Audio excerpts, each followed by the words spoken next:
The recording has started.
Now you can feel that squeaky clean sensation like none other with Vitamer toothpaste and mouthwash. Vitamer toothpaste and mouthwash is a unique natural formula not found in any other oral care products. With a gentle combination of zinc, folic acid, myrrh, and clove oil, Vitamer effectively whitens teeth, removes plaque, and freshens breath, and it does it naturally without any harmful chemicals. Visit us online at Vitamer.com. That's VITAMYR.com. Or call us today to place your order at 1-888-558-8482. That's 1-888-558-8482. Keep your teeth and gums healthy with Vitamer toothpaste and mouthwash.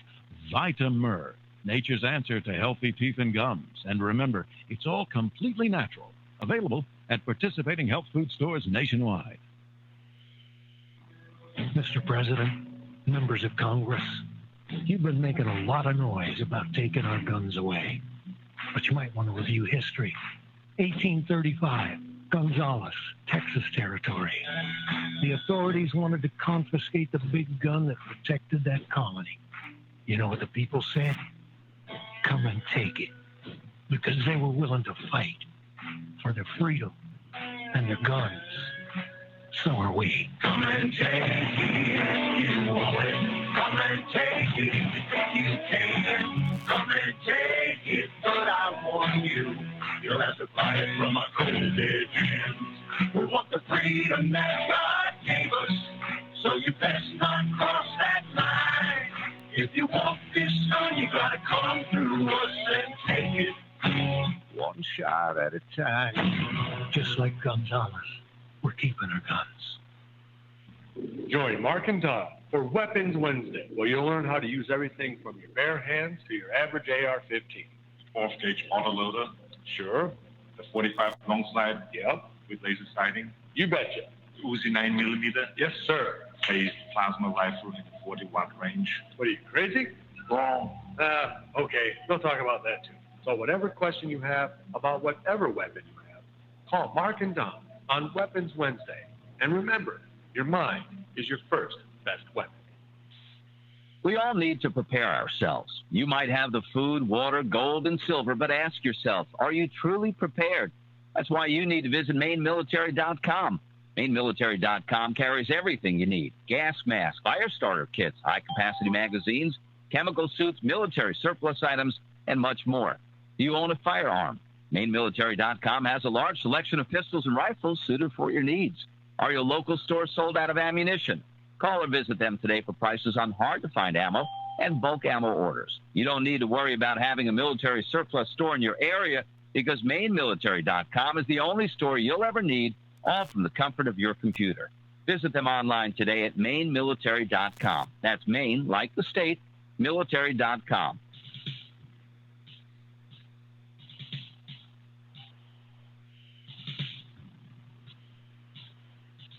Gentlemen! Prepare to defend I had a yourselves! dream the other night that, well, I didn't understand. A figure walked in through the mist with a flintlock in his hand. His clothes were torn and dirty as he stood there by my bed.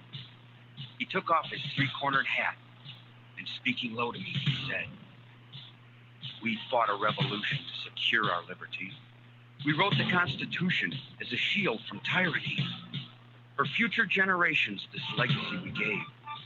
In this, the land of the free and home of the brave. The freedoms we secured for you, we hoped you'd always keep. The tyrants labored endlessly while your parents were asleep. Your freedom's gone, your courage lost. You're no more than a slave. In this, the land of the free and home of the brave. You buy permits to travel and permits to own a gun. Permits to start a business or to build a place for one. On land that you believe you own, you pay a yearly rent, although you have no voice in saying how the money's spent. Your children must attend a school that doesn't educate, and your Christian values can't be taught according to the state. You read about the current news in a regulated press, and you pay a tax you do not owe to please the IRS. Your money is no longer made of silver nor of gold. You trade your wealth for paper so your life can be controlled. You pay for crimes that make our nation turn from God and shame. You've taken Satan's number. You've traded in your name. You've given government control to those who do you harm so they could burn down churches and seize the family farm and keep our country deep in debt. Put men of God in jail. Harass your fellow countrymen while corrupted courts prevail. Your public servants don't uphold the solemn oaths they've sworn. Your daughters visit doctors so their children will be born. Your leaders send artillery and guns to foreign shores and send your sons to slaughter fighting other people's wars. Can you regain the freedoms for which we fought and died? Or don't you have the courage or the faith to stand with pride? And are there no more values for which you'll fight to save? Or do you wish your children to live in fear, be a slave? O sons of the Republic, arise, take a stand, defend the Constitution, the supreme law of the land. Preserve our great republic and each God-given right. And pray to God to keep the torch of freedom burning bright. As I awoke, he'd vanished in the mist from whence he came. His words were true. We are not free, but we have ourselves to blame.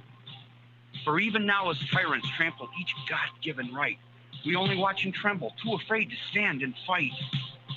If he stood by your bedside in a dream while you were asleep and wondered what remains of the freedoms he'd fought to keep, what would be your answer if he called out from the grave?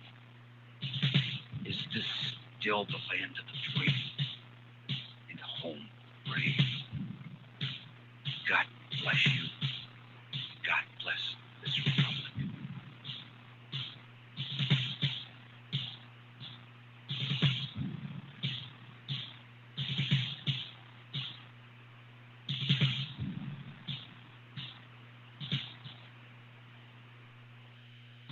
And good afternoon, ladies and gentlemen. This is the first hour of the afternoon intelligence report. I'm Mark Kornke. We might have Joe McNeil with us here. Star 6 unmute. You have to wait. All right, one day closer to victory for all of our brothers and sisters, both on and behind the lines in occupied territories, Southwest, Northeast, East, and South. Ladies and gentlemen, you were listening to us on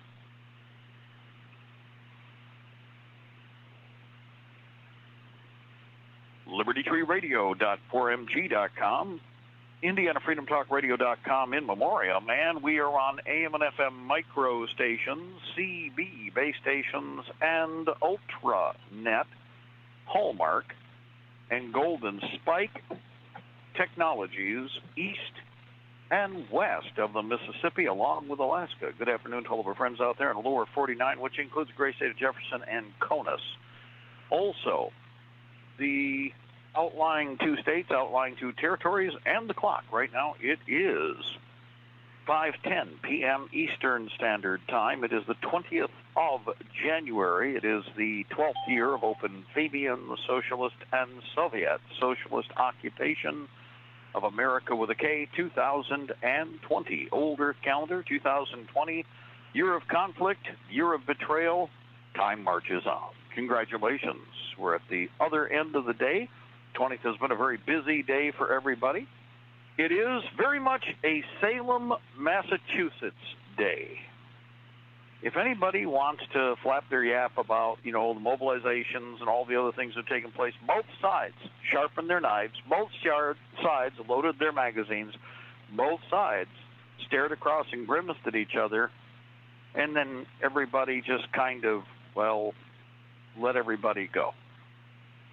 Let me point something out. How many of you watched all of the videos today on YouTube or Glimmer or, Facebook or, you have feeds in different ways? You can go to YouTube and watch all of them as they were going on. Evo, there were a bunch of people doing videos. There were cameras everywhere. Like I said, if you actually could tune into that and have a spider's eye view, you could do a 3-dimensional image of that event where all the people were centered, just off of the cell phones. You do know that, right? You could actually produce, if you had the throw weight with a computer, you virtually could create a 3-dimensional image with every mother's uncle holding a cell phone and or running a camera, mostly cell phones. Very few actually were using intelligently, camera-committed technology. They didn't do it. Most didn't. They were still using the stinking cell phone, which does get good stuff out, but as we saw, unfortunately, counting on the cell phone without a little extra backup or FUD behind the transmission meant a lot of intermittent fallout and battery problems, which we've said before. Batteries. A little hint there, you can carry supplemental charger supplies that are the size of less than a cigar box now, actually size of half of a cigarette carton. And you've got a massive amount of energy available, and you just do a jumper from one to the other. Not many people thought to do that, although they did have chargers, and there's many other solutions. I don't really want to get into the technical. That'll be for communications tomorrow. And we do have, of course, tomorrow the Monroe County event. We've got Monroe County wants to become a Second Amendment sanctuary county. They're looking for suggestions. They are going to have a public forum on that tomorrow night. We are planning on getting everybody to attend that can, including a lot of people who have had pretty decent experience working with that problem.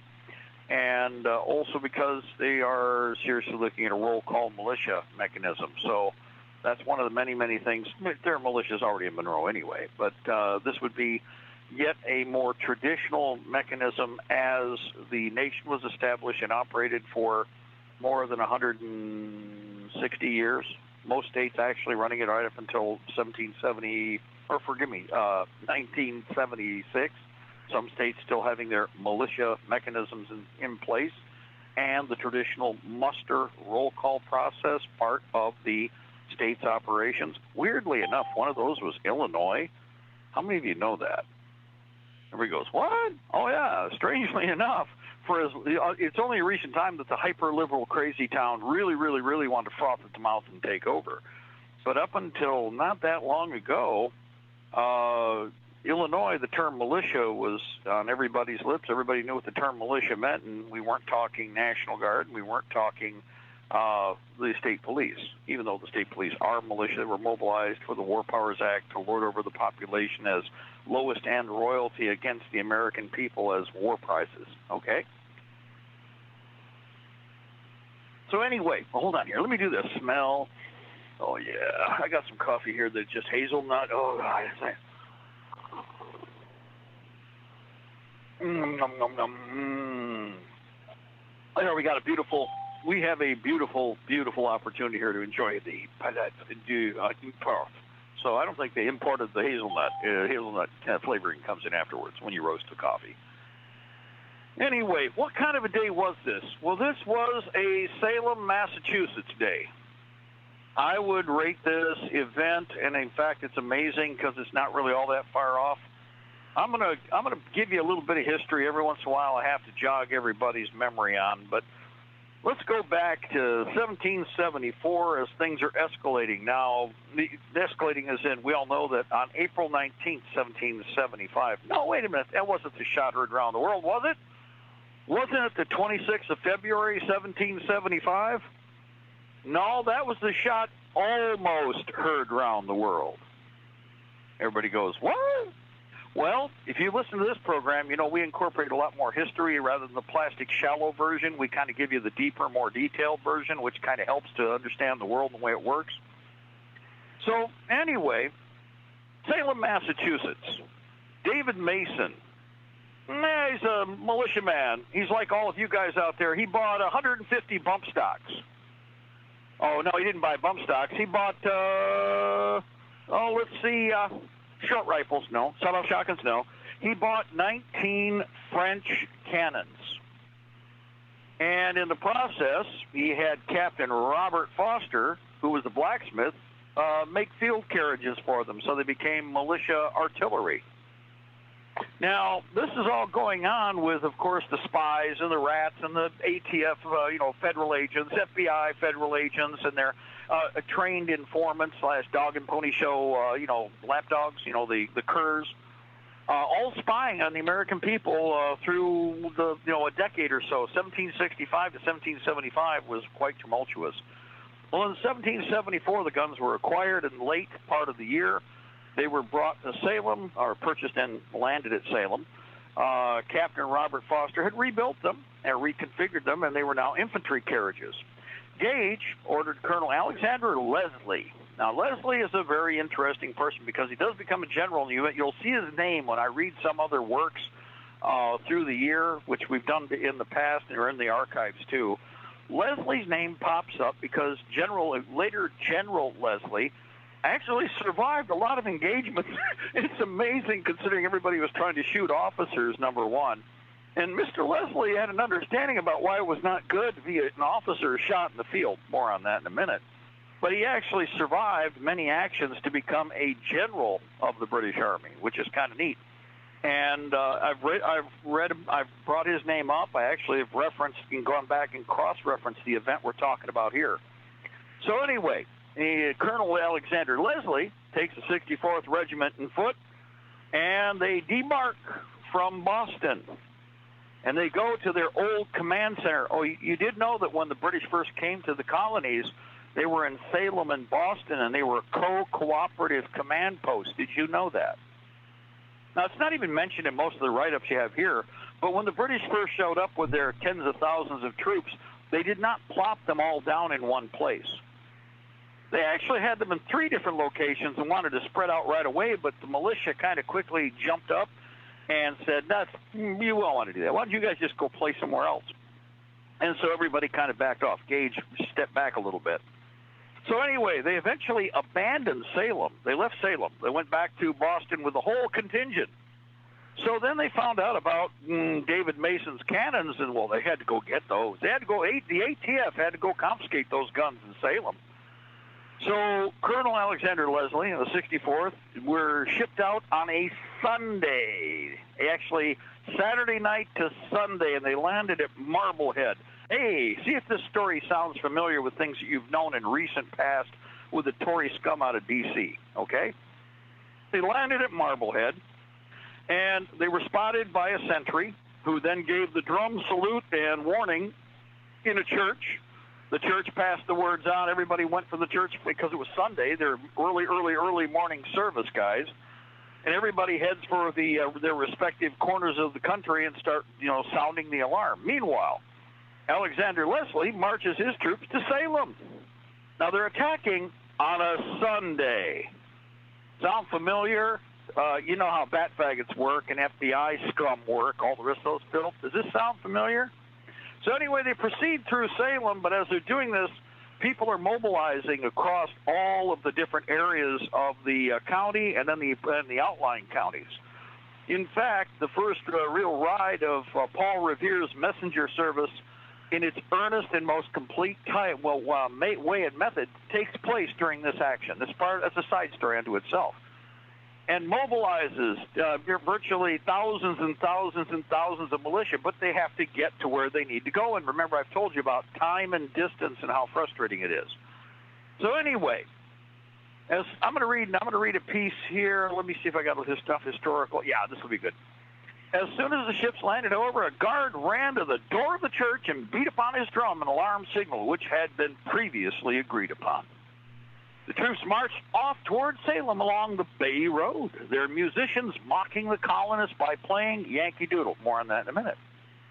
As the vanguard approached a small bridge at the southern entrance of the town, they could hear church bells ringing wildly and discovered that people had already pulled a few planks from the bridge. This was soon repaired, and they continued into the public square and fixed bayonets. Fix bayonets! Forward your musket! And then they proceeded with martial music and colors flying and drums beating, expecting to be a victorious army entering a conquered city.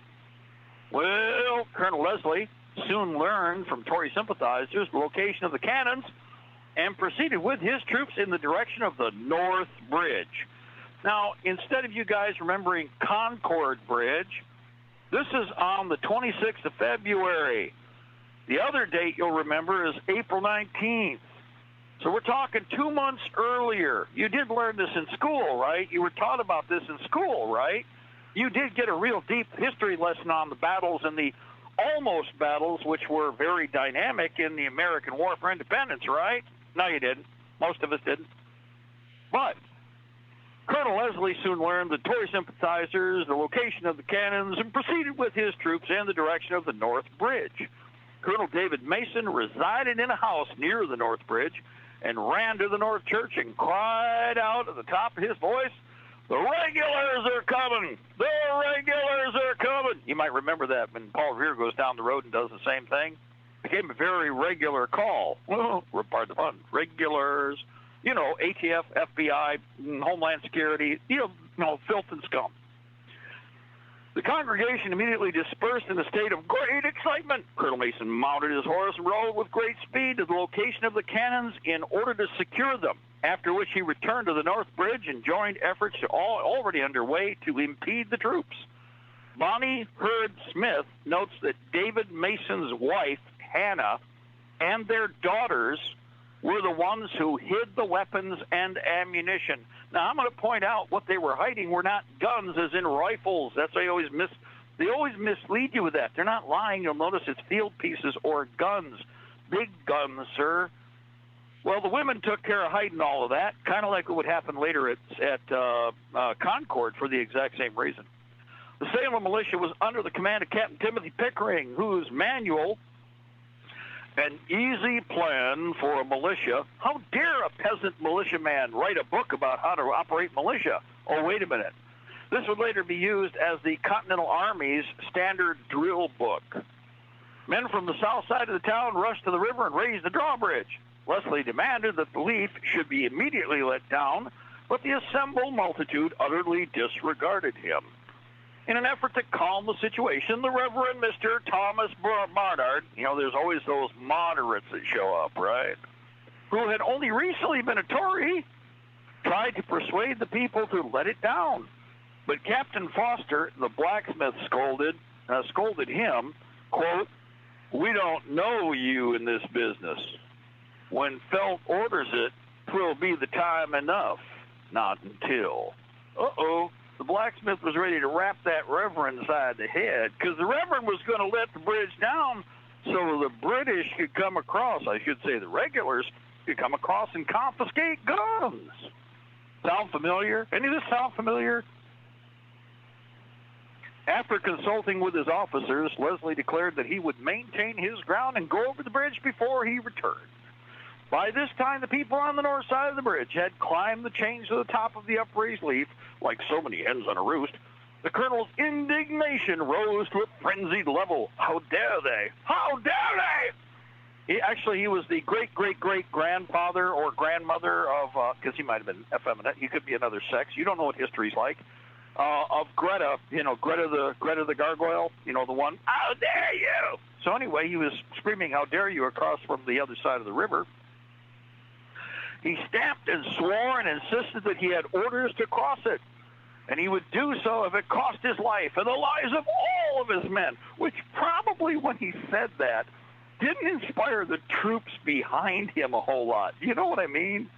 My God, I'll get every one of you killed. That's basically what he said. Now, he had about 240 men. You got to understand that already hundreds and hundreds and hundreds were in Salem, guys. Thousands were showing up and on the way, even as this was happening. For the entire day, an individual named Simons stood near the spot with a look of defiance on his face, his musket at his shoulder, and ready to take on the regulars by himself to defend the town. The alarm soon reached surrounding towns where as many as 10,000 Minutemen prepared to join the fray and were in motion. Company of cavalry mounted their horses in Danvers and rode with great speed until they reached the Salem distillery, where they decided to stop and protect its precious wares. Burp. Yeah, it took a minute for them to realize they needed some more fuel before they got into combat. And high-octane alcohol is usually good for motivating the men who need to be inspired. Anyway, Captain Felt, with apparently no fear for his own life, was by this time standing next to Colonel Leslie, and now listen to this, and heard him give orders to his soldiers to fire on the people. Felt responded, fire? You had better be dead than fire. You have no right to fire without further orders, and if you do fire, you will all be dead men. The order was not repeated. What a surprise there. They didn't. The commander gave the order to fire, guys. The limey gave the order to fire, but decided after it was explained, my fault, your fault, anybody's fault, your ass is dead first. The order was not repeated. Indeed, had the command to fire been enforced, the first bloody battle of the Revolution would have been fought at the North Bridge on the 26th of February instead of the 19th of April at Lexington. Colonel Leslie, still unwilling to abandon the mission, announced to Captain Felt, quote, okay, now this is where it gets fun as far as I'm concerned, I'm determined to pass over the bridge before I return to Boston, if I remain here until next autumn. Captain Felt answered, well, nobody would care for that. Captain Leslie, or I should say Colonel Leslie, replied, oh my God, I will not be defeated. Felt coolly replied, well, it must be acknowledged that you have been already baffled, Colonel. Colonel Leslie insisted, it's the King's highway, and I would not be prevented from passing freely over. Old Mr. James Barr was standing close by and replied, "'Tis not the King's highway. It is a road built by owners of the lots on the other side, and no king, country, or town has any control over it, save the men who own it." The day was fast closing on the fruitless attempt to cross the bridge. The tide was now low, and 3 gondolas lay in the mud on the west side of the bridge. Worried that Leslie might appropriate them for his troops, the people of Salem commenced with axes and rocks to scuttle them. I don't think the owners like that, but what the hell? Better that than let the British cross, the troops across. A scuffle ensued between British and Americans at this point and brought about what may have been the first bloodshed in a war that was yet to begin. Uh-oh. Now, remember I've told you about this before, and this is kind of critical to understand. The account by Charles Mose Endicott, written in 1856, mentions one Joseph Witcher, the foreman of Colonel Sprague's distillery, well, at least he wasn't drunk over on the other end, was at work scuttling the colonel's gondola, and the soldiers ordered him to desist and threatened to stab him with their bayonets if he did not. Whereupon he opened his breast and dared them to strike. They pricked his breast so as to draw blood. He was very proud of this wound, and afterward in life was fond of exhibiting it. Yeah, you want to see what happened? I was at Salem. Yeah, on 26th of February. Look, right here. Look at my chest. Look. Yeah, look at that T. See that T? Cruciform bayonet. Those suckers stabbed me right in the chest, but I didn't back down. I can picture the conversations after that one. The besiegers and besieged converged for a discussion. Felt, Bernard, and Mason negotiating with Colonel Leslie, who was at length persuaded to offer a compromise. Pledging his word and honor that if the inhabitants would allow him to cross, he and his troops would in a peaceable proceed no more than 50 rods beyond the bridge, then turn without molesting any person or property. The discussion went something like this. So you came all this way just to cross the bridge? Well, yes, and to get the guns. Well, we've hidden them where you can't find them, you know. Well, yes, well, how can I tell the governor that I found no guns if he learns that I never even got across the bridge? Well, I'll tell you, you want to tell the governor that you crossed the bridge but discovered no guns? Well, considering the circumstances, methinks that will suffice. After conferring, the inhabitants could find no objection. So the drawbridge was lowered, and the troops quietly marched the stipulated distance, then turned about. At that moment, a fiery 30-year-old nurse named Sarah Tarrant, unable to resist getting in the last word, leaned out of the open window of her house, and yelled, "Go home and tell your master he has to send you on a fool's errand and broken the peace of our Sabbath. How dare you, you sinful bastard!" Yeah. One of the soldiers pointed his musket as if to fire at her, to which she challenged him. What? You think you were born in the woods you think we were born in the woods to be fighting by owls? Fire if you have the courage, but I doubt it. Not a shot was fired, and Nurse Tarrant lived into her 80s. I always love when I hear that part. Spitefully, yes, Nurse Tarrant lived into her 80s. God bless her.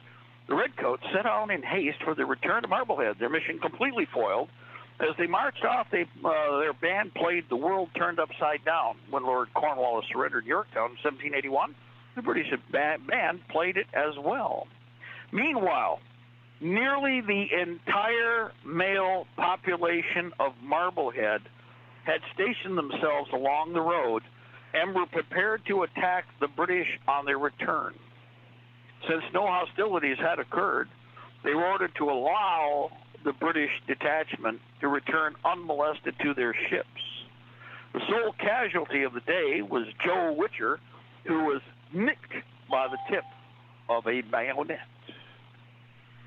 On April 18, 1775, General Gage sent 700 British soldiers 18 miles to Concord and ordered Lieutenant Colonel Smith to take control of the two bridges in that town, the South Bridge and the North Bridge. Wow, would have been the same bridge, wouldn't it? Not the same. It would have been would have had the same name, okay, the South Bridge and the North Bridge. And again, remember, the purpose was to go to Concord for the exact same reason. Difference? At Concord, they also had a foundry, they had a forge foundry and a wheelwright, and they were doing all of the necessary steps to build artillery.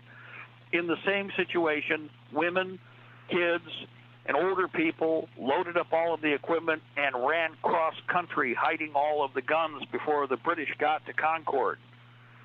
This literally is the same story, but I want you to think about it. The guy standing there with his rifle poised, ready to shoot the bastards if they came across the bridge, even if he was the only one to do it.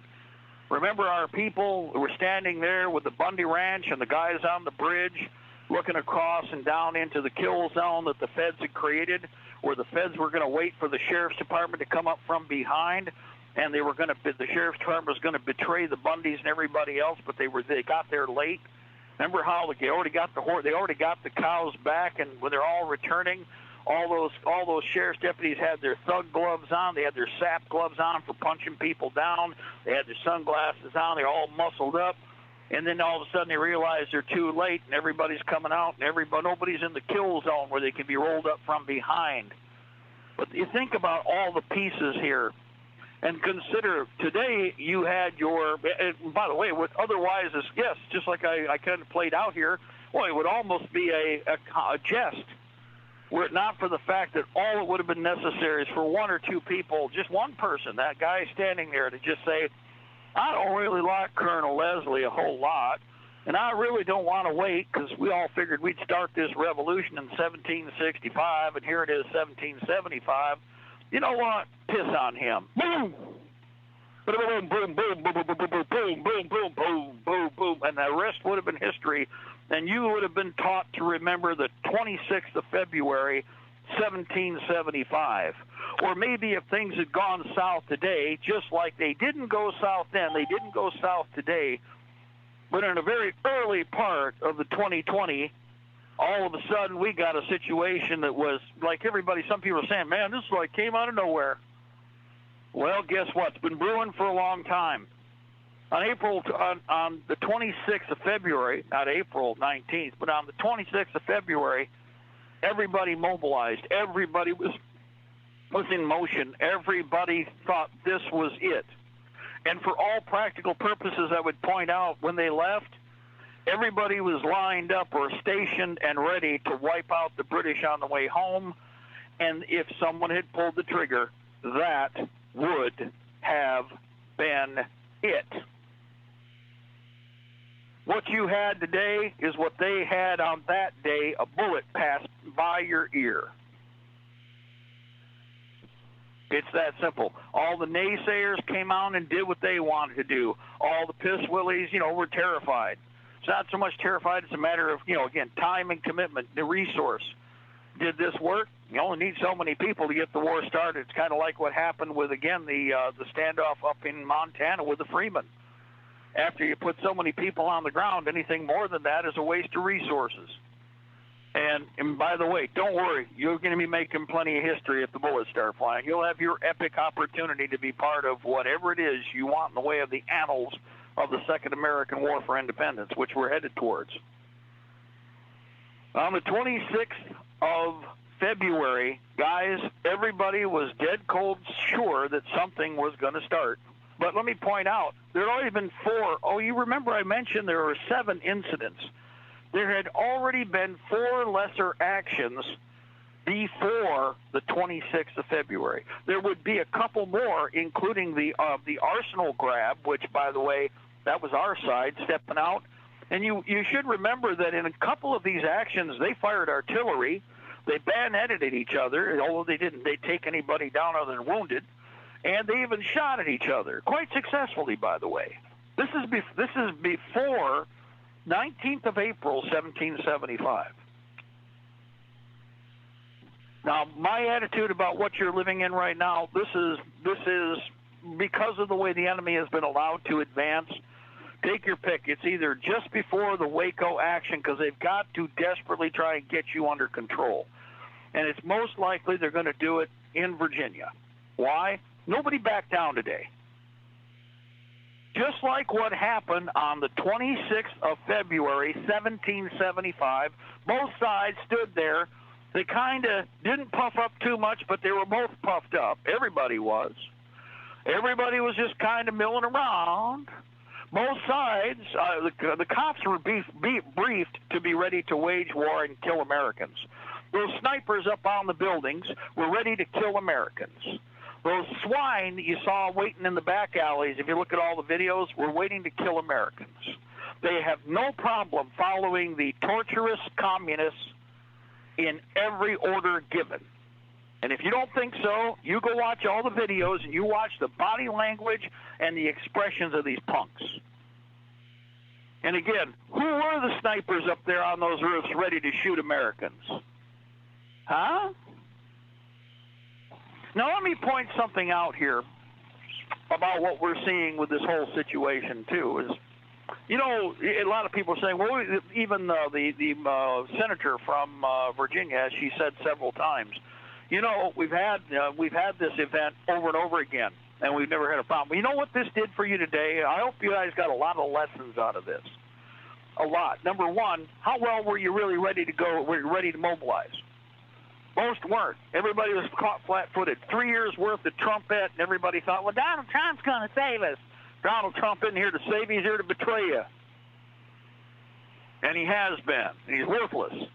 In fact, all he is just a shill for the kosher mafia, trying to rip the country off, steal all the dollars they can, steal government secrets, and try to make you a slave communist state. Take your pick. Go down the list. That character is so far up Netanyahu's arse couldn't pull his head out with a crowbar if his life depended on it. Okay? Yep. So well, go ahead, caller. Jump in there. No, just agreeing. You're spot on. He's not changed his colors. He's just kind of hidden them for a little bit. Still royal red and yellow. In fact, that's one thing I'm going to address here in a minute too. That we need to change as far as this color thing goes. But what's fascinating about this is, again, with all that you've seen, everybody goes, there were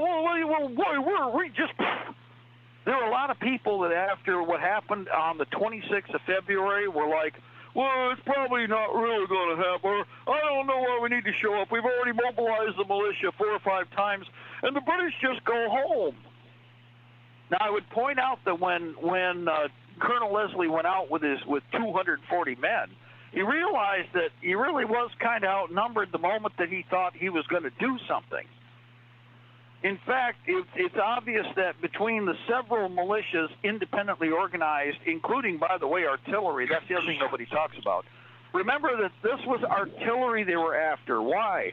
Because the militia units had heavy guns. They had artillery. Not shotguns and fighting rifles. They had artillery. They'd always had artillery. He just happened to buy another 19 really cool field pieces from the French, probably naval guns because they're off porting facilities. So they bought some naval guns and transferred them over, which is usually what you did with older pieces. When you had older guns on ships, either A, if they were fractured or damaged, they'd send them to the foundry and scrap them and refound them. But if they were still serviceable, they went into field fortifications for coastal defense, or they went into the infantry. In some cases, they would be used mostly as howitzers rather than as guns. Just something to think about there. It depended on the bore of the weapon and what it was intended for when it was shipped for. Okay, so we have militia artillery and infantry all available. Now the guns that they were working on, those are all removed. They were made safe because they were trying not to be confrontational. However, they were ready for a confrontation. And the militia moved in very, very quickly, and Leslie was outnumbered right from the get-go. On top of that, it's estimated 30,000 militia mobilized in less than half a day. 30,000 militia. 10,000 almost instantly. That's how quick everybody responded. Go ahead, caller, jump in there, please. 30,000? It wasn't just some small band of irregulars in the woods doing something and just kind of stumbled out drunk or something? 30,000? No, which they always try to imply, don't they? You know, we're all just kind of randomly got together and milled about. You notice that was the thing about today that I noticed?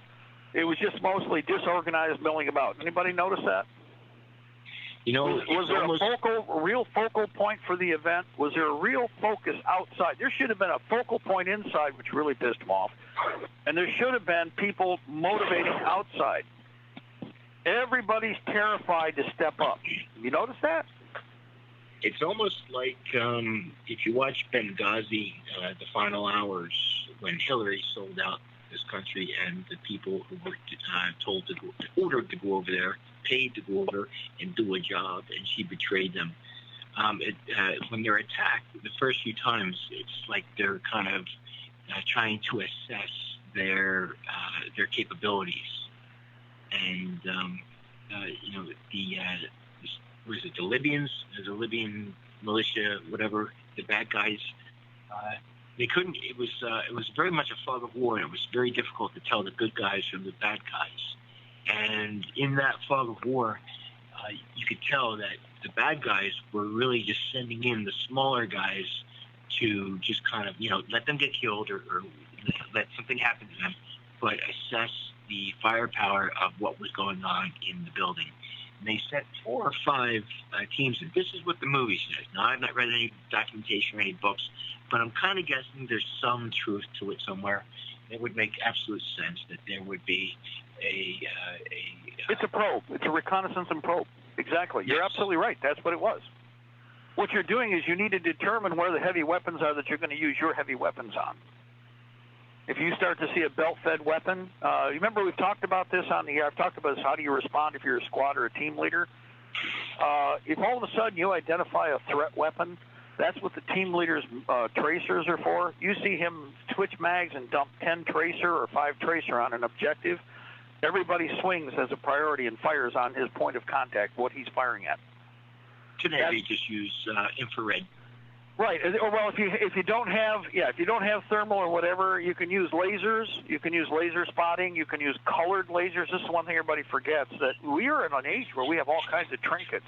I could be carrying a yellow laser. You can be carrying a purple laser, and Bob can be carrying a red laser, and we can tell the difference. So when Bob gives a color flag, everybody knows that he's the team leader, overall, and he's got a mission for you. So everybody fire, time on target.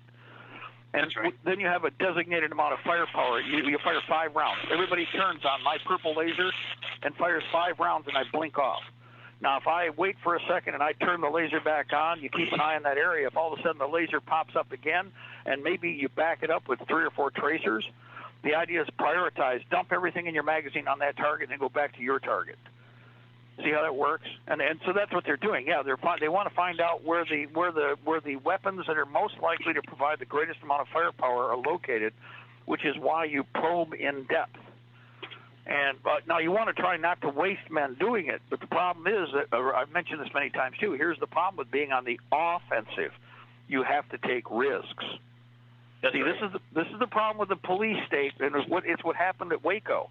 Yeah, it sounds like it's a lot of fun. They got them all pumped up. Let's go kill Branch Davidians. Let's go grab the guns. Let's go confiscate guns. We're going to kill. Alice's Restaurant, where they're both jumping up and down on the chair.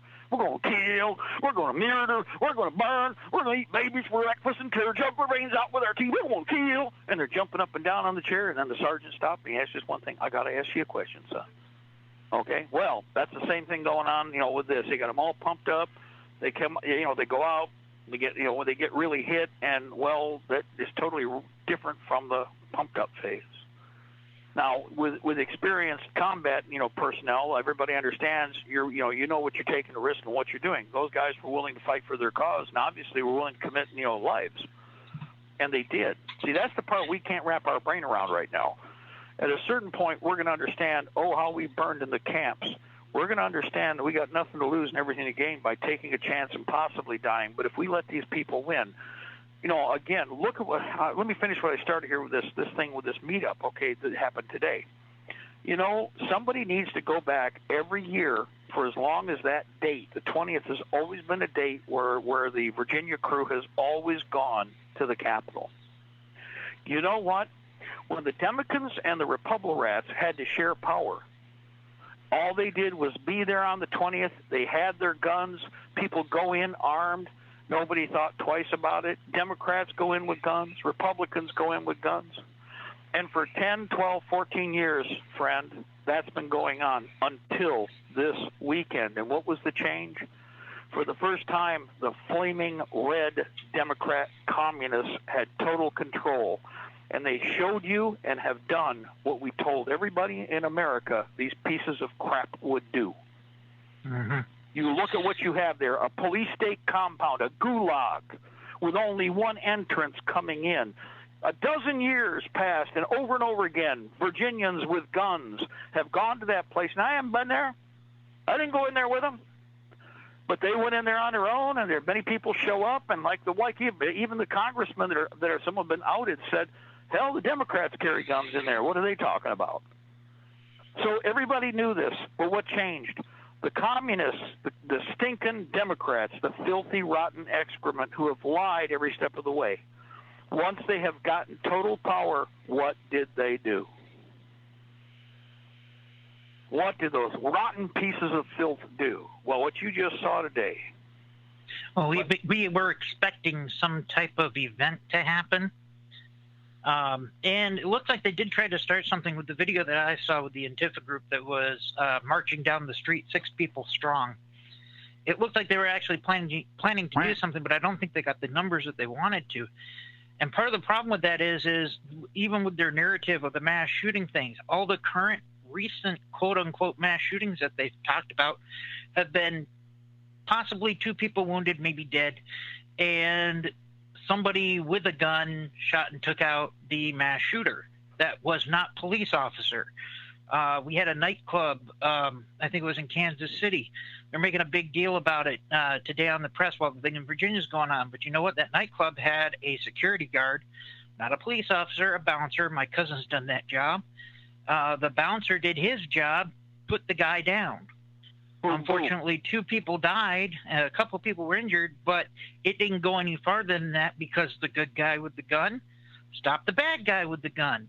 The church here in Texas, 2 people wounded, one of them, 2 people killed, 1 died in the hospital after the fact, but still, good guys with the guns stop the bad guys with the guns. Were they law enforcement? Had they just been a little meaner, which I mean, I'd already had the weapon out because everybody knew what he was thinking. I guarantee it. But they were trying to be decent. And you know what? This isn't a decent age. The cops are treacherous. The cops are murderous thieves. The government is a bunch of murderous thieves. They have created a whole pack of drugged up murderous thieves because we have not been, righteous in our indignation and our cause. And because of that, we let them all get away with too much, and it's time to shoot their ass. Now, in that case with that church, boom, he'd have been down.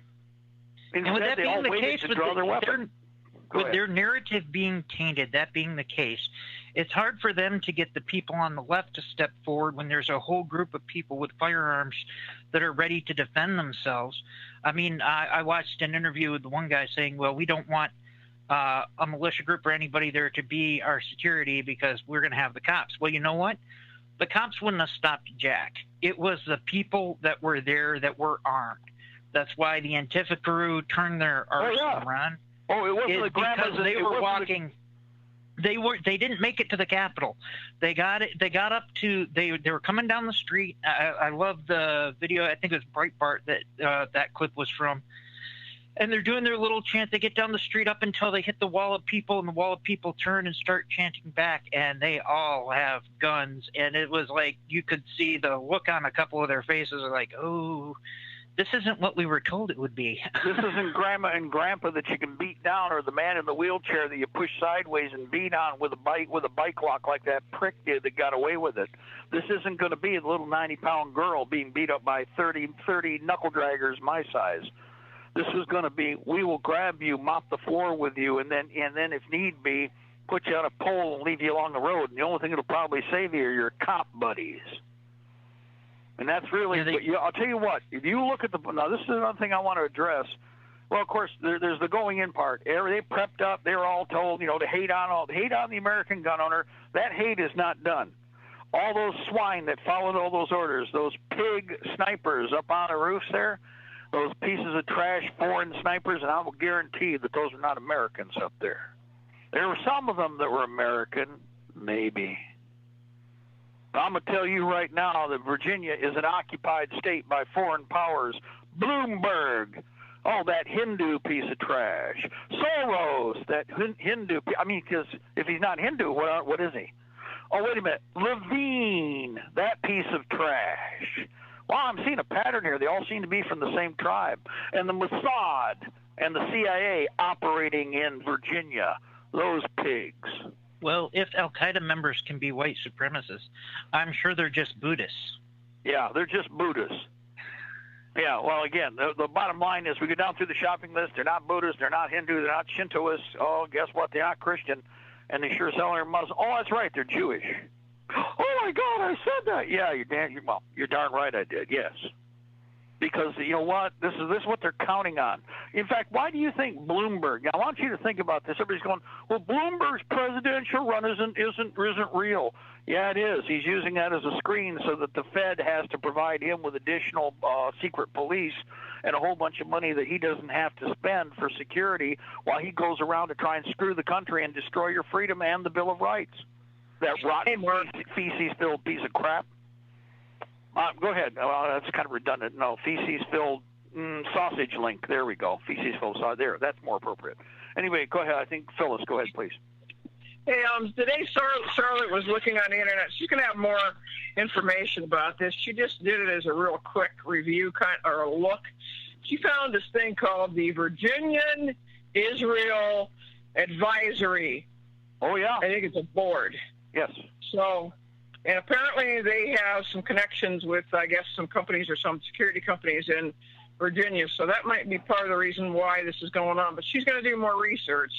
And she's probably going to talk about this on Friday on her show from One Nation Under Fraud. That's Very what good. it is. One Nation Under Fraud, right? Right, yes. One Nation Under Fraud. It's from 3 to 5. Yes. So on Friday. Right here on Liberty Tree Radio, guys. One Nation Under Fraud.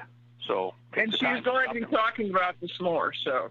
Well, one of the things to remember is that we already have the one primary beachhead for all of the corporate attacks on America from the War Powers Act, and that is New Jersey. Homeland Security is a prostitute/whore working for the Admiralty inside the United States. It is an enemy of the American people.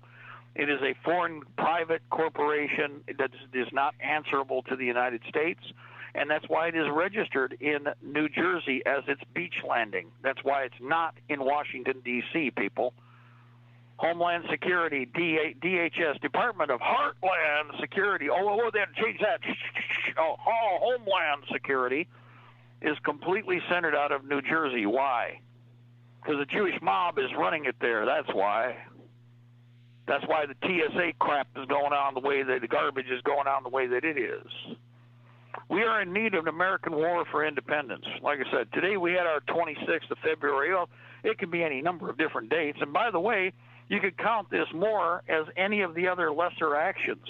However, the size of the mobilization is comparative in study to the 26th because the next big one after that was the one that everybody remembers was April 19th. Now, like I said, there's 2 more incidents in between.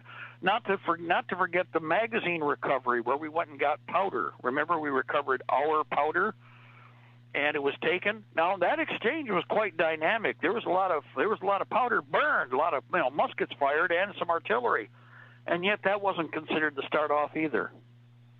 But the 26th of February was almost a shot heard around the world. Today was comparable to that because all it would have taken is for them to try and get away what they think they wanted to and that they would have attacked. But if they had done so, there was sufficient defensive capability there that they could have easily fought their way into buildings and they would have been an urban fight. That's one thing. You don't have to stay out in the streets. Remember that. Bop, bop, bop, bop, bop, bop. Oh, guess what? That window's done. And now you're in buildings. Now you've got cover and concealment. Now you have the ability to effectively return fire, take higher ground, and start to return fire accordingly in a more effective exchange. And if you got any brains, you're going to be doing that. You're not going to stand out in the street. That's what all those doors and windows are for, son. So it would have been very, very bad, to say the least. And again, it would have been more like it probably would have been also noted as a cross-dress with the Boston Massacre, but the Boston Massacre was very early on in the process, and we're late. We're late into this. The reason they're doing what they're doing is because there is a sick, perverted agenda afoot. Virginia has got to beat them down hard, and that means they have to maintain the momentum. One of our callers was talking about that earlier, and I fully agree. They've got to maintain. Dave, who was there at the event, they need to maintain the momentum, but that means people are going to have to step up. They're going to have to do their part. Bang the gong, okay? Another interesting thing, and I want to really emphasize this too, guys. Anybody remember? Y'all watch the videos. You can go out and find them. Remember when out there at the Bundy Ranch, they got the cows back, and everybody yay cheered, and everybody was coming up out of that planned ditch where everyone was supposed to be beat down, shot, or arrested. And what happened is that because of their own master plan, the column of sheriff's deputies couldn't get to the arrest point so they could peel out of the Budweiser truck and everything else. You do remember that, right? You remember they were using civilian marked heavy pieces of equipment to bring all their junk in? And one of the trucks they had was a Dragger Budweiser truck, which was an operations vehicle painted up as a Budweiser truck. You do remember that, right? That's recent history. Now, they all got there, but by the time they got there, the cows were down the road. The cowboys were moving them down the road. The militia was withdrawing, armed and effectively now working together and moving together, and they were all of good spirits. And here's all these punk sheriff's deputies, and they're all milling about, and they're moving back and forth, and they're looking across and grimacing across the road. You can go find those pictures. There's plenty of them, and Google loves posting them because they want to show the cops because how tough the cops are. But you watch their body language, especially when they finally had to turn around and they had to go back, and they failed to backstab and screw, and they would have been able to laugh about how stupid we are and how smart the Masonic Lodge liars are, how their greasy tongues work, okay? So the Masonic Lodge liars didn't get their way. But I want you to look at their body language, and then I want you to do something. I want you first to go look at the body language at the end of this event. Watch those punks who are on the bicycles that are in the middle of the intersection. They're trying to push people around. They're trying to make noise or see if they can puff up. And if you watch, you see that their shoulders are slumped forward. Now, it's not just that they're holding on to the bike. Look at their general body language, and then look at their eyes and their face and how petulant they are. They have the exact same attitude those punks who didn't get their way out there in Nevada had. And I want you to compare, because right now the videos are fresh. And right now, before YouTube pulls everything down to try and claim that nothing ever happened, there wasn't even a protest, and you don't need to say how many people were there, just like they've done time and time and time and time again, we've told you about. Well, you get to experience and see the latest round of this garbage, which is another reason, like we said, it's time for an American war for independence. How many times are we going to go through this garbage where we get vomited down the same way? Well, we're in the cycle right now. But I want you to go look at those videos. Take the time and go through all the great stuff that everybody's posting on YouTube and all their stuff from when they were there and the stuff that was live feed if it hasn't been pulled, because they did archive. And when you do watch it all, watch the end. They go out and they're trying to get people to move, but they're trying to jostle people around. It's not doing them any good. People are actually pretty cool. They're happy. They're high spirits.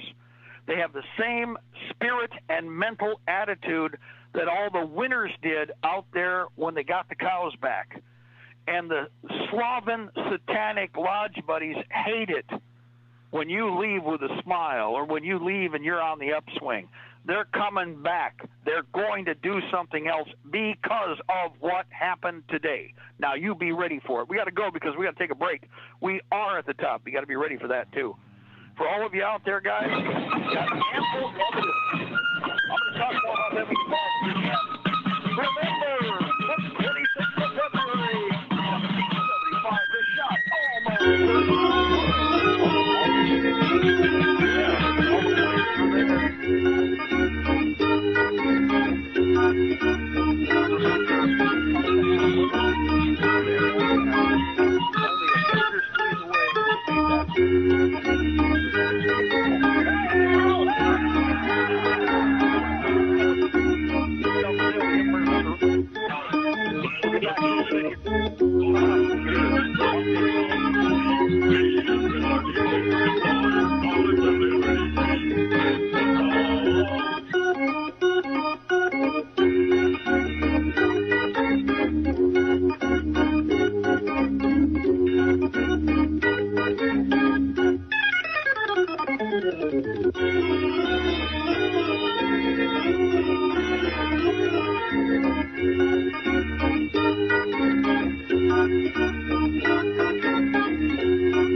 Gentlemen.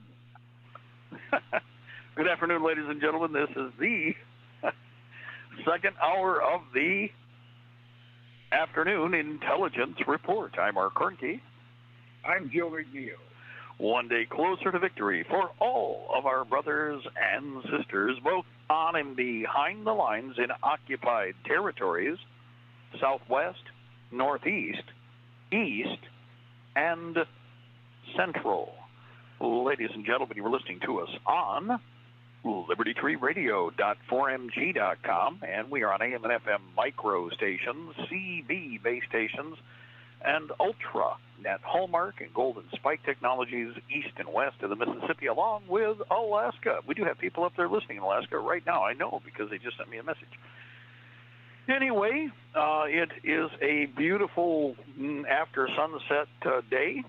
We had nice weather. It was just above freezing. I would say maybe 6, 7, maybe 8 degrees. It actually was warm enough that the snow loosened up. We got a little light pack of snow with some frozen snow underneath.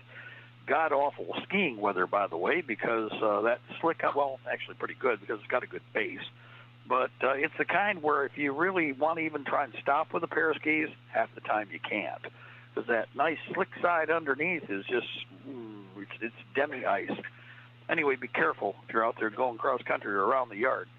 Well, I believe we have Captain McNeil with us, and I'll tell you what, Joe, what's like in your neck of the woods? What's the date today? What's jumping off the wall over there by the big money?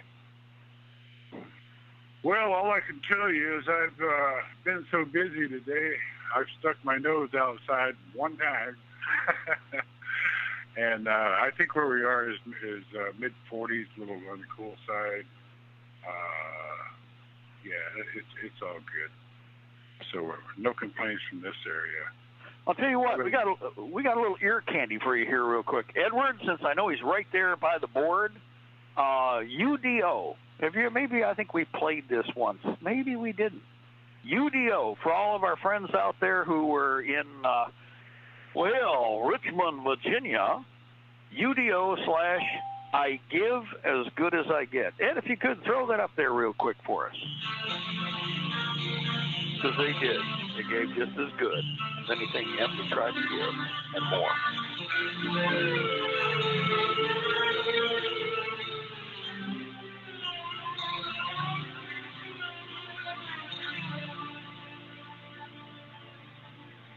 Come on, you treat the line. I know what's good, I know what's right. I know what makes you just right.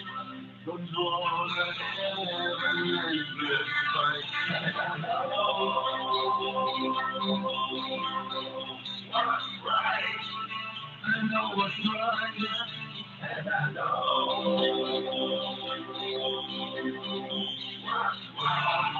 I know what's wrong. I give as good as I get.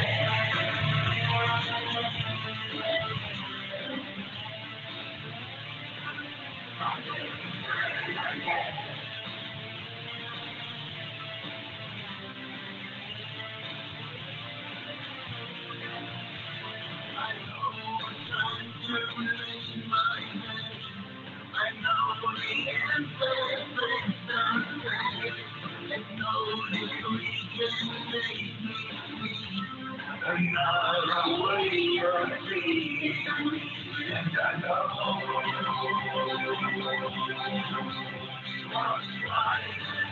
I know what's right, and I know what's wrong.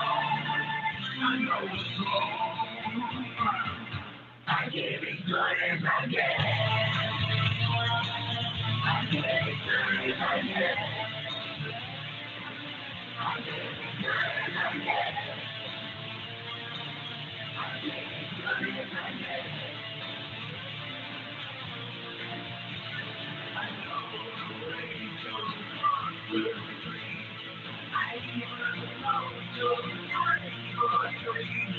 I know what's right, I know what's wrong. You better listen all the time.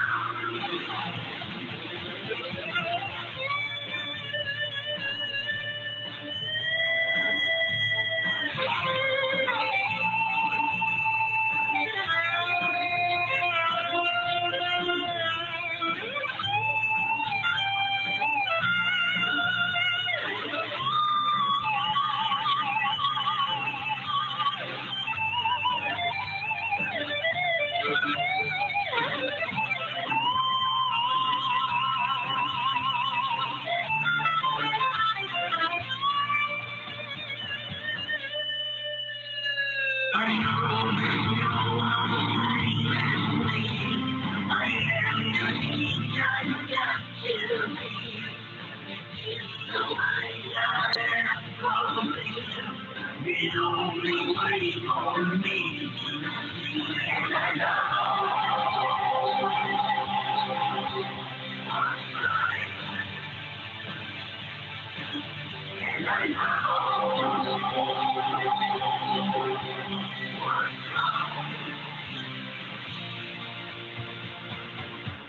get as good as I get.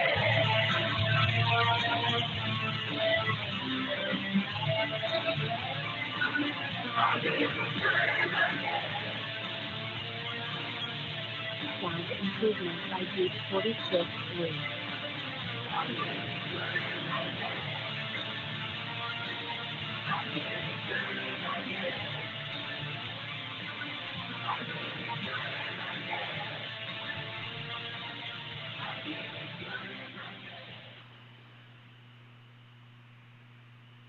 And UDO, I give as good as I get.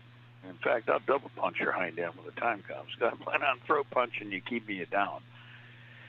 Anyway, UDO, and that's for our friends. Our Alaskan friends just made that request. They like the song, too, so we made sure we got it in there, Joe. And I'll tell you what, jump in there, please. We've had a pretty busy day today. Our friends just came back through the door, by the way, while we're here on the air from Lansing for the Lansing pro-Second Amendment rally there, too. Go ahead. Yeah, how about a little bit of an update on how that went? I'm hearing in the background, but I don't have it. Haven't had a chance to really cross-reference, but I got Captain Monahan here, and I know a bunch of the other guys were able to make it. We were doing the program and kind of overlapped, so rather than running up to Lansing, they left here while we were doing the program and came back, now. So I guess they've been pretty busy. It turned out pretty well, by what I've been told. Good attendance, and a lot of people were armed. So and of course we've done it before. It's on the Lansing Capitol building. What would that be? The east, I think, the east entrance, which is the grand entrance, which has the big, steps and plaza like you've always seen in most of the other capitals. I don't think usually they're smart enough to hide inside the government building. Actually, this is true. We've been up there, and they have the door. Any other time you can walk through the Capitol building, nobody cares, just like the BS of these communists, right? But when we've been up there, they'll have this SWAT team inside, but they're hiding behind this glass door, and it's like, if we were serious, the glass door isn't going to slow us down, you know what I mean? But it'd be finished, But they're staring out, and they're wearing their balaclavas and their helmets and their armor, and oh God, they could get in the building. Yeah, we walked through the building all this week. We just happened to come here for the protest. What's your point? I always laugh when the idiots do that garbage. It's just like what happened with, with Richmond. So we've got a couple other events going on coming up real quick. We've got a really. I don't know, man. Should we consider Virginia what I'm trying to say? I think it's a draw. It's what I was covering the last hour. It was successful, but it's like the 26th of February, 1775, in Salem, Massachusetts. Well, here's the it's question. identical. Okay, so what day are they going to go out and start collecting guns? Or they already started collecting guns? When is this all going to take place? Well, see, that's just it. You see, when they started this in November, let's remind everybody how this really got going. Nobody typically pre-files, proposals for legislation. Nobody was doing that. You've not heard us on the air going, they pre-filed all these anti-gun bills. You wouldn't hear that in '93. You wouldn't hear that in '89. You wouldn't hear that in 2000, 2001. I don't care when.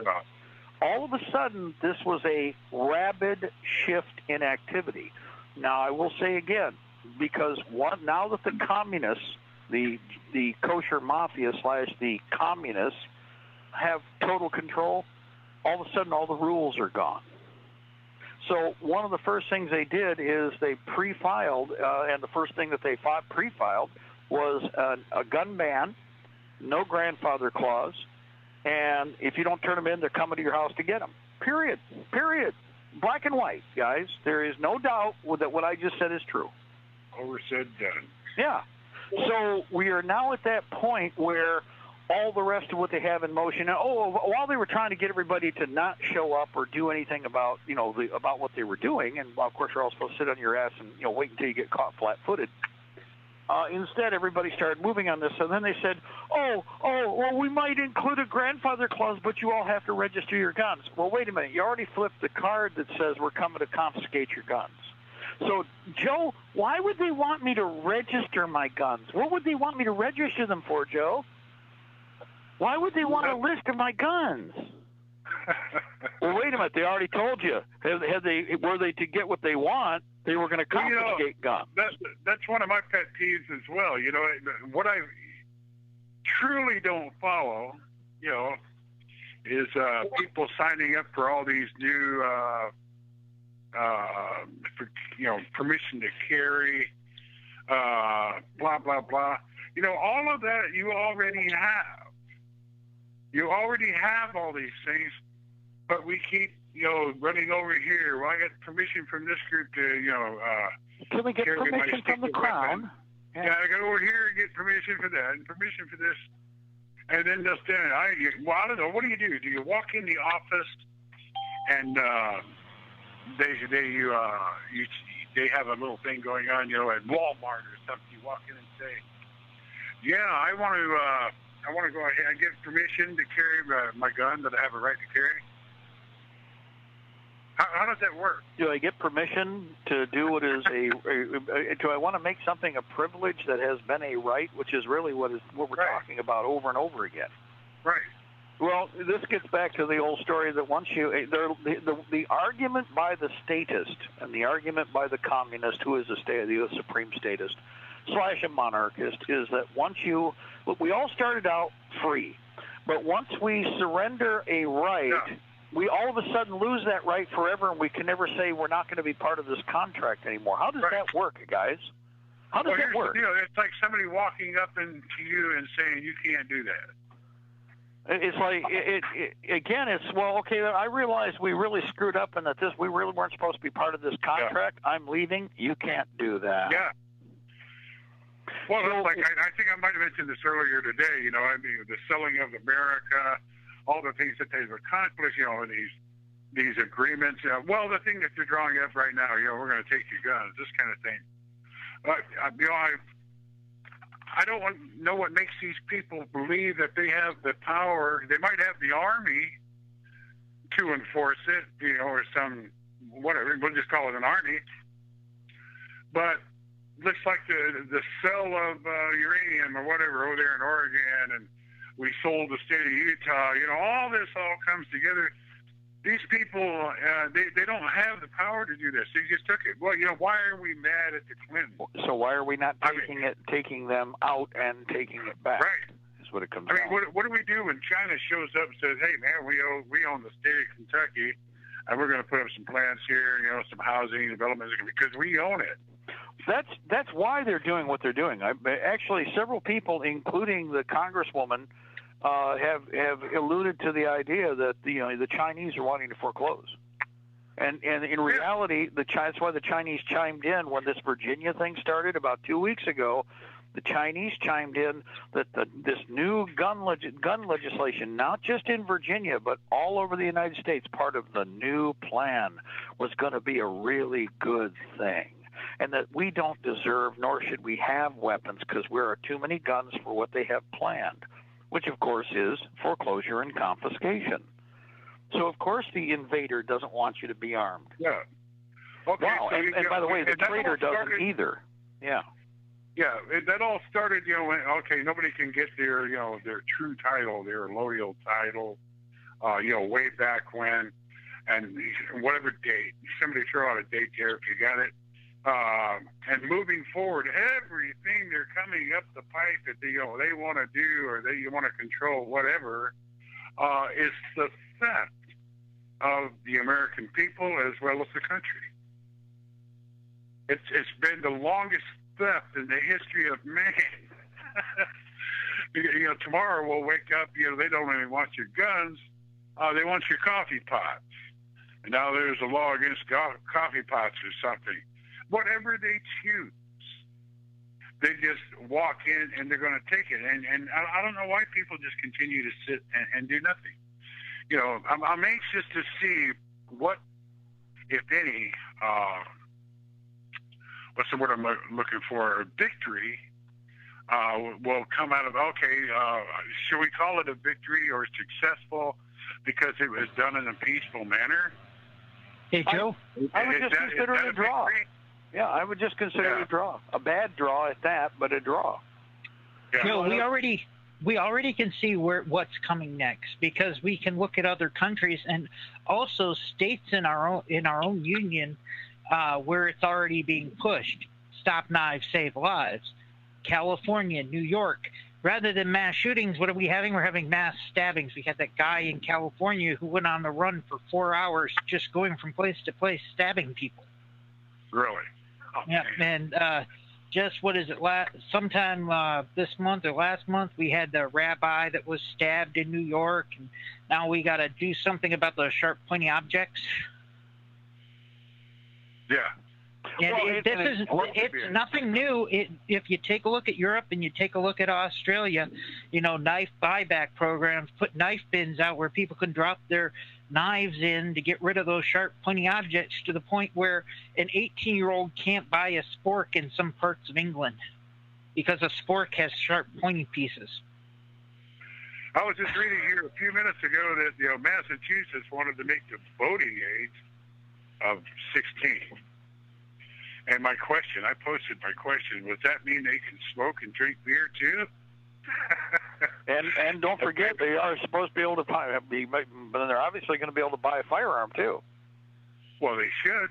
Well, if you're okay, how is it that you're going to tell me that they have the intelligence to vote? Which, by the way, in theory they do. But if you've raised all of these other restrictions based upon the coming of age, which is what nobody talks about anymore, and they start jacking back up towards 21, I would remind everybody that whole thing came out of the Vietnam War, which is why, you know, the very thing that, Joe, you just brought up. Guys, people were going to war, and some of them signed by their parents at 17, and they couldn't drink and they couldn't smoke and they couldn't go into a bar. But by God, they could go overseas and get their legs blown off. In all places that I could think of right now, I remember walking into a bar in Virginia with my Class A's on, and they wouldn't sell me a beer. Yep. Oh, yeah. In fact, they almost like they took joy in that, too. I've seen it. I remember, you know, I was 17 when I went, and I actually was not 18 when I went into service. But neither here nor there, nobody could tell. I was a big guy, so nobody really ever asked me any questions, hardly, amazingly enough, although I still think I was cute. I still was big, which kind of helped for, you know, most of the time they didn't say anything. But like you said, they could ask any time, and especially with some places just love the idea that you're in uniform. They're going to say they could send you overseas to kill somebody. But you know what? We're going to not let you drink and smoke here. Now, let's not forget that when you got a C ration, let's point something out. Let's add something to this. If you had a C ration, guys, you got cigarettes with every meal. Guaranteed. Lucky strike. So it's like, huh? In fact, remember, if you bought surplus C rations back in the day, you got cigarettes with a meal. So if you had them for the Boy Scouts, you had them with the Boy Scouts. You had packs of cigarettes showing up with the food. Yes. You had a pack of Lucky Strikes or a pack of Pall Mall. Oh, those must be candy cigarettes. Look what they put in our food. And it's like, it's like I can imagine people responding like that. You know, no, those are not candy cigarettes, and I think I need to take those over here, boys. You know, but that's an example. Is like we're here. This is all part of this. In fact, Wild in the Streets was the name of the movie, guys. Wild in the Streets. Might want to go check that out. I want to say not Shirley Jones? Maybe it was Shirley Jones. Anyway, the whole idea was that towards the end of the movie, they wanted to drop the voting age down to 16. And later on at the end of the movie, they had a revolution going on because the 13-year-olds were revolting against the oldsters who were 18. Yeah, it was during that "don't trust anybody over 30" BS. Remember back in the day, which of course every time I ask somebody, "Aren't you going to get to be 30 someday?" "Oh no, wait a minute, man, this is talking like the man." And it's like then they all became 30, and all of a sudden you'll notice that phrase disappeared. Don't trust anybody over 30, because they were all more. It didn't take long for them all to get to be 60 and 70 and 80 now. You know. Exactly. But you just forget that. Yeah. Yeah. So this is Twilight Zone, but this is purely, I think personally, it's for the sake of just creating tempest in a teapot and conflict. And it's the Jewish mob doing it. It's the kosher mafia doing this garbage. They do this all the time. Stir the pot and make money for the schmucks. You know, for the shylarks / the lawyers. And Did we ever hear back from Dave? No, not. But I know the phone was on the down end, and he of course had to be traveling, heading back home right away. So we probably will hear from him in transit, I hope, or maybe still tonight. If Dave's listening, call in anytime. He knows how to get in here, so. Hopefully he's okay. We haven't heard about any conflict or anything taking place. It looks like they pretty well backed off in Richmond. I personally think watching the videos when everybody was leaving, like I said, for anybody who gets a chance, remember out at the Bundy Ranch, the sheriff's department was supposed to come up from behind. They lied. They weren't there to help the Bundys. They were there to piss on the Patriots and the Cowboys. And when the timing was off, because they got caught on the expressway, all the people were up out of that little trap, that gully trap ravine that was supposed to be a kill zone, and they're all going back, and they're all happy, and everybody's armed, and everybody's joyful, and they're all together, and they're not down there in that ditch, and all those sheriff's deputies are all piled up on the other side of the road, and they're not smiling and waving. You look at their body language. They're all muscled up. They've got their sap gloves on, and they're milling back and forth like a bunch of dogs or animals that couldn't get a chance to bite and beat on someone. They had their brains all puffed up. They were going to help out the BLM to kill patriots. And so instead, if you watch, especially when they all were finally given the order to get off the road and go back to the vehicles, including that Budweiser truck that they had, I want to remind everybody of that one. They all got their shoulders bent forward, and they were all dejected. That's how these cops were acting at the end of this operation, because they were told they were going to get to kill Americans. They were going to get to kill patriots, and they didn't get a chance to. Yeah. Hey, Mark. You got another caller. Just jump the caller in there. Go ahead. Hey, this is Carl in Virginia. Go ahead, sir. So yeah, we had a good day today. Not a single arrest. There was no drama. There wasn't even any trash left on the deck after everything was over. That's how we always operate, right? Leave it looking better than we showed up. No trash? Yeah. What do we do? Yeah, it wasn't like when Antifa or the Queers show up. They got garbage everywhere. In fact, there was a couple of videos of the guys picking the trash up, and they're like, "What are you doing?" Oh, we always kind of take care of things when we leave. That was cool. Go ahead. Yeah, so Antifa didn't even show up here today. I really don't think they wanted to have anything to do with it when a bunch of people are armed. Of course, if they're forced to be unarmed. 1, 2, 3, caller, Virginia. We actually, I was watching the live feed. There was a protest line of 6 that came up towards the Capitol. They started from a good long ways back. Breitbart caught it on videotape. They were doing their chant that they're the real revolution, blah, blah, blah, as they came down the street. As soon as they hit the back of the protest line and they saw people with guns, they pretty much freaked out, flipped out, and left. Yeah. Sounds about right, yeah. They promised us there would be little old ladies and women to beat on. They promised us there would be guys in wheelchairs. Yeah, fool, but that little old lady's carrying an AR-15, CAR-15. The woman over there is 90 pounds. She's got a 40 Smith, and she wants to nail your hind end with 3 magazines. And the guy in the wheelchair, he's carrying the Thompson somebody found for him because he used one in World War II, and he's still breathing. We think it'd be fun for him to be putting the first shot in on the next war. What's your point? You ain't dealing with the paper pushers this time. See, that's the problem that they had. It would be one thing if they were going after old people in wheelchairs and grandmas and grandpas. Well, I suppose you could look at it this way. Guns matter. Because they knew that even the cops knew there were guns out there. And even though they had their guns, here we have this totally, did somebody just say nobody was arrested? Nobody, no incident? It all was very peaceful. Well, you see, there's this, Joe, there was this misconception by a lot of people that the whole city was a gun-free zone. A lot of people didn't understand, including people with the other side protesting, that gun-free zone was only inside that cage area, and that everybody else, I mean, we saw 50s, we saw shotguns, we saw AR-15s. If anybody started anything there, it wasn't going to last long. Yeah. Let's put it another way. Black guns matter. All right. Yeah. Well, Carl, go ahead, jump in there, because Carl, you made it to how long did you stay, by the way? Oh, I was there the whole time. All right. Okay. So go ahead, please jump in there. Yeah, today, I mean, it was a great day. It was cold and windy. Other than that, wonderful weather. We once again proved that we are better armed, better equipped than the other side. We once again proved that we are better disciplined. I mean, like, most of us didn't even know each other. There's all kinds of different militia teams from all over the place, never met each other. But you know what? Everybody was well disciplined, and there was not a single accidental discharge or negligent discharge the entire time. I haven't even heard of anybody, sweeping or flagging anybody with their muzzle or anything. I haven't even heard anything about that. So, I mean, what a great day we had. I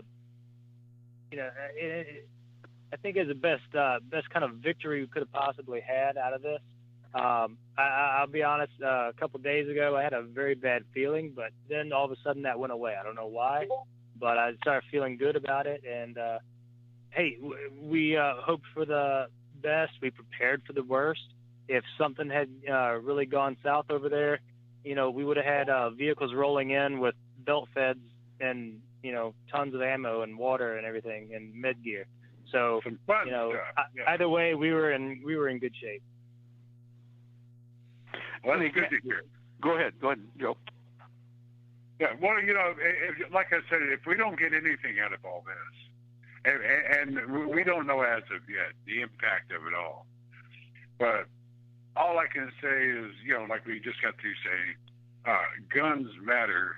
And I would venture to say the only reason there wasn't a single incident of bully jumping forward was because the people were armed. And how many doesn't matter. They just suspected. And there was some obviously present. And so it was, non-eventful, if you will. But the other side of that is, like I say, how things start evolving for tomorrow. When do they start, rounding up these guns? When are they going to start kicking down doors? When is all this actually going to take place? Because I haven't heard a date. I haven't heard a time anywhere. So at this point, we really don't know how serious this governor wants to get. Yeah, here's the deal. On July 1st, the new laws are supposed to go into effect. I have heard that they might go into effect on April 1st. Oh, well, that's really? in line with, remember what we talked about. Well, April 1st puts us closer to the April 19th window. And, like I said, they love doing this anniversary thing. But if they do that, it would be kind of cool, only because we just need to be ready to pull out all the stops and just go down on them. Well, here's the thing, guys. The thing to recognize from this, I mean, we had people from all over. It wasn't just Virginia. We had people from Michigan, from Alabama, from Texas, from New York, from Wisconsin, from Florida. I mean, just almost every state of the union. I haven't heard of Hawaii or Alaska, but almost every other state of the union. There were people there today, and they didn't come here to wave a sign. They were here in case rounds were fired. They wanted to be in it. Right. We're not afraid. We are not afraid to go ahead and get our hands bloody. Given the dates that you shared with us, I don't know. Personally, my feeling is if it actually does start taking place, it's time for everyone to head for Virginia. Right. Now, what we saw today, there's 20 times that many people like myself, Mark, yours. We're all sitting back here waiting to see what happens. Well, we were originally planning on being there, but I had a discussion with, a couple of other people because of what we've got going on here in the state. Right. And we have an announcement to make, and I didn't get a verification, but if our friend is listening, we've got a significant move that's taking place here that's going to hit the other side all at once. Now, we do have, because they've been watching what's been going on and everybody's passed the word on, again, tomorrow night, Monroe County, Michigan, is going to be putting forward the board. In fact, the county commissioner is very, very much in favor of this and is looking for additional information, but they want to become a Second Amendment sanctuary county. Now, they're not the only one, because there are several others that can go up simultaneously. Sheboygan, I understand, is one of the other ones. I think that's one I saw yesterday. Tom up north could let us know for sure, and there may be others. But there's another wave of activity that we're on the edge of, and when it happens, it's going to probably thud all at once hundreds of locations, hundreds. But that's having to do with the state of Michigan. One of the problems has been that we had a request for mutual assistance in another way 2 nights ago, having to do with the idea that in the event something happened in Virginia, we already know they're going to try and kick off on a bunch of us here in Michigan. We already have the word on this. We know the Michigan SRT is on standby. They've already been caught out on the grounds here, all over the place. They've been doing a reconnaissance. We've caught them every time. We've caught them in the air, caught them on the ground. Caught them on the ground on foot. Yeah. I'm going to say this. If we look at the dates that we have at this time, we have one of two things. We have time to prepare for what we think is going to take place, or we have time to get into the office and remove these people. Right. That's what we have time for. Well, again, April 1st. Okay. Yeah. Now, this is interesting because that has to do with, remember, we said the arbitrary date where they have an option at the end of introducing the bill to actually change the date to a specific window, whereas otherwise it's July 1st every time, right? Or is it 31st? Forgive me. Well, being that they're fair weather fighters, I'm sure if there's anything going to take place in 220, it'll be, obviously in the spring or summer months. Well, April's pretty nice down there, isn't it, Carl? Yeah, Well, we have a very mild winter. I was going to say mild winter as it is. In fact, today was the coldest day of the year so far. So you guys, I saw everybody wearing double hats. You guys aren't used to that. We'd be like going around with a baseball cap and going, "Hey, it's summertime around here. This is nice." Yeah, it was. We'd be down there. I think it was with the wind chill factor. It was like 27 or something today. Yeah. And again, that was the coldest day of the year so far. Well, the thing here is if we're looking at the first, and we're looking at an anniversary. Again, they like to, especially the ring knockers, the creatures. They love to rub our holidays, our traditional, especially the heritage holidays, in our face. That's why they did Waco on the 19th. That was all designed to piss in the face of the American patriot when they did the attack on the last day. The same is true with again, July, 4th of July, that July window, that would be again for the same reason. They're trying to destroy the freedom and liberty of the United States. They're hardcore communists. Make no mistake about it. We have at least one really decent, it looks like a decent female senator in your state, Carl, and she's been very vocal, hasn't she? Yeah. I think she called for the governor to resign. Yeah, well, my favorite on that one is you should just resign. She was almost trying to do a Greta thing, like why have you ruined my childhood? It's like you should just resign. And it's like, yeah, but he probably won't be smart enough to, and that's what happens to tyrants. That's why the picture on your flag has the guy dead on the ground. After this is all done, we're going to redraw that flag, and it's going to be him. You mean you're going to have a more accurate representation of modern tyranny and how to deal with it? It'll be him, blackface and everything. Yeah, well, we just make sure he got a real obvious caricature. It's got to be something where he looks like he's definitely in pain. That's the most important thing. He looks like he's really, really, really in pain. Yes, sir, he is. He's very much in pain, and he's going to stay that way.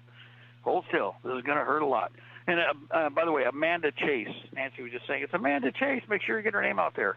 It's Senator Amanda Chase, for everybody who doesn't know. She has done some phenomenal reporting in and of itself from inside Virginia's government. And I'll be honest, I know there's a lot of other people, but purely by the fact that she stayed the course, she might be kind of fun to start pushing for governor. What do you think, Carl? You guys know more about her than we do. Yeah, Well, I think that's a good idea. Yeah, well, at least you know where she stands. Yeah, she carries a gun. She doesn't. Here's what I like about this. See, that's when you heard about Donald Trump. Well, he carried a gun. Yeah, but he's not now, and he let him take everything over. You know, piss on that garbage. If you're, you know what, you're the guy in charge. You're supposed to be armed and be able to defend yourself. And by the way, what if they kill the guards first? You probably are the last one to defend your own life, like everybody's always stuck with doing. So guess what? You should be armed. So, you know, she's already. In fact, that's one of the things that was pointed out. Carl, I don't care who does this first, but one of a great propaganda image for somebody to do right now. Off the top of your head, do you know how long this event has been going on with the Virginia crew sponsoring it? It's been 10 plus years, right? I think like 17 years. All right. So you got 17 years. Now, never in the history of this, you got 17 images. You need to have somebody find a picture of each event, starting with the first one. This is what happened 17 years ago. This is what happened 18 years ago. Now, the way to do it is this. This is what happened 17 years ago when Democrats, you know what I do, Democrats and Republicans have to share power. Look at that. Everybody shows up. They got guns. They show up in the Capitol building, Democrat, Republican. Everybody waddles through. No problem. 16 years ago, same thing. 15, 14, 13, 11, 9, 7 years ago, the same thing. But once the Democrat communists all had power, what happened this time? You know what I mean? Think of how the ramification of that. This shows you exactly what we've said about these stinking pigs on the other side. The leftists always demand, well, we need to have an open mind. And the moment that they get power, what happens? Concentration camp fence, police state activities, and all of a sudden what's been done for 16 years on this year with the filth in charge, now all of a sudden the communist paranoia jumps in. Isn't that amazing, people? Because as was pointed out by Senator Chase and a bunch of the others, they said, you know, the Democrats carry guns just as often as the Republicans do in here. What are they talking about? So what it comes down to is not just hypocrisy, but a demonstration of the wicked, evil nature of our enemy and why they need to be put down. That to me is the bottom line. So this is, again, 17 years. And I don't think they put concentration camp fences up. I don't think they put one gate. And, you know, the other thing about that one is, and I don't care who the hell they were. You know, if I were to have an event, you know, you have some fool up your arse counting how many gates you had, how many fire extinguishers, how many emergency service people. You can't have just one way in or one way out. You got to have a gate every so many feet. But when the government was doing it, they built it like a stinking death camp. Isn't that amazing? Right off the bat. Now they had to change that, but up until when they started off with this thing, those stinking police state asshats, the ones that were all in charge of the Capitol grounds and the pigs in the state police, all made that happen the way you see it. And only because somebody said, well, you know, I'm going to sue your hind end because you're putting my life at risk. If something happens here, I got to get away out of here. I got to leave. And having 1,000 or 10,000 people rushing for the same hole in the fence wouldn't exactly be pretty, would it, Carl? Yeah. But by the way, hardly anybody actually went into that pen. Yeah. Everybody stayed on the outside because everybody had guns. Yeah, we'll hang on to our guns. You guys can go. Well, I know that's what they said.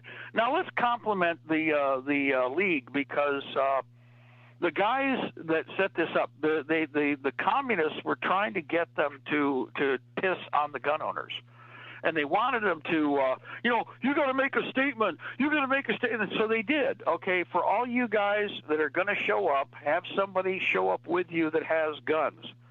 And then, if you're going to take a hit for the team, if you want to take a chance, go inside, stand in there so that we can make our presence known. And then when you come back out, join back up with all the guys with guns. So they did make a statement, but they made the statement. In fact, it was the perfect balance. Oh, yeah, no problem. We'll come into your little compound with the understanding that maybe we'll be sacrificed. But you know all those other guys out there with guns? If that starts, they're going to be the ones to end it. So you go ahead. We'll make an announcement. Everybody that wants to show up with a gun, show up with a gun. if you want to come in, if you're, and, the way to look at it is like this. If I were a little older, I mean, personally, I'd still probably be there with a gun. But if I was older, maybe I was, on my deathbed, yeah, I'd go in there. What the hell? I can be a sacrifice for that, because if it's what I can do, I can do. Of course, I'd rather strap a couple of grenades on my hind end, get close to 4 or 5 of the bastards, pull the pins, and say hello to my little friends. That would be my last effort to help you guys out. Kill 4 of them, 10 of them, maybe a dozen. Who knows? But I sure as hell, not just sacrifice for the fun of it. But in this situation, that's what some of our administrative people are good for. There are a lot of people who, as I've said a million times, guys, some people will go to a certain point and they're just not in their mind that they're going to fight. Okay, they may eventually be forced to, but in their mind, that what they did today is the nature of their being. Well, let them do their part. Okay, I understand it. I understand why they're doing it. I don't agree with it. But you know what? You've got to understand in management, if that's what you've got to work with it. So everybody did their part today. The ones who were willing to go in there, the guys said, we're taking a hit for the team. If something does go bad, you guys, we all know what our risk is, but we're counting on all the rest of you that in the event that happens to kind of cover our backs until we can get our arse out of there. If that happened, if it wasn't something worse. Now, nothing happened that way. It's not that they didn't want to. I'm telling you guys, go watch what videos are left if they don't pull the rest off YouTube, because they don't want people to see what happened there anyway. But if you go and watch, when everybody was leaving, Carl, when you guys were going, the cops were all dejected. They were trying to puff up, but they had that same shoulder slump. If you watch, look at the way. At first, they had their chests out, and they're all kind of in thug-out mode. But as it all ends and nothing happened, the way they were all coached, they were going to get to kill Americans. They were going to get to shoot Americans. They were going to get to club down Americans. Those snipers were going to get to shoot Americans up on the roofs. But you know what? They didn't get to. And you can see that they were dejected.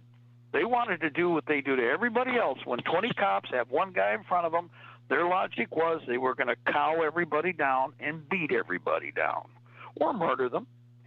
And instead, they didn't get a chance to test that, which is fine by me. But it's just the idea that if you watch, you can see it. You can see it in their eyes. If you watch, there's one character watching one of the cameramen. The guy's actually filming a lot of the stuff. I was watching. This one cop keeps trying to ride up his left side, and every time he turns the camera on him, the guy's like he got caught, the cop, and he starts looking back and like parallel, like he's keeping the guy in his side sights, his peripheral vision, and he keeps trying to sidle up or try like he's trying to like he's directing or moving people, and he's going to smack the guy, and it didn't work because there were other people with him, and the guys kept hey off to the left, turn your camera, and they turn the camera. Oh, there's that SOB right there, that cop. But he looked like a roid thug. He was one of the roid thugs. Doesn't mean all of them there were roid thugs, but these characters were pissed. They were unhappy. There's a bunch of them that were told in their own little circles, yeah, we're going to show them because we're going to be the barking dogs. We're going to be the governor's going along with it. We got more communism behind us. The communists are behind the barking dogs. And Mark, Mark, it didn't go. Go ahead, caller. Jump in there, please. Talking too much. Yeah, just getting on the coattails of what you guys were saying about the next generation kind of moving up. I think it's a good thing that the younger guys get out there and see for the first time what's really going on, what we've seen over the last 20, 30 years in one form or another, but what you experience as far as a brotherhood and as far as a unity. What you see as people, patriots who are definitely, if you're not saying anything, if you're not carrying a sign or doing anything, or but you're just there to experience it and to see everything. When 91, when Desert Dirt 1 started off, a guy said, I'm going to the protest in Washington, D.C. It was, I think it was January 21st, 22nd. 1991, and a guy said, I want to go with you. And I said, all right. And he came back and he said this. He said, all the signs that I saw made me think about what was really going on. He says, I never heard anything like this from the other side, from the media, from all the other propaganda. He realized at that point there was this full-fledged, in-force, in-motion propaganda machine.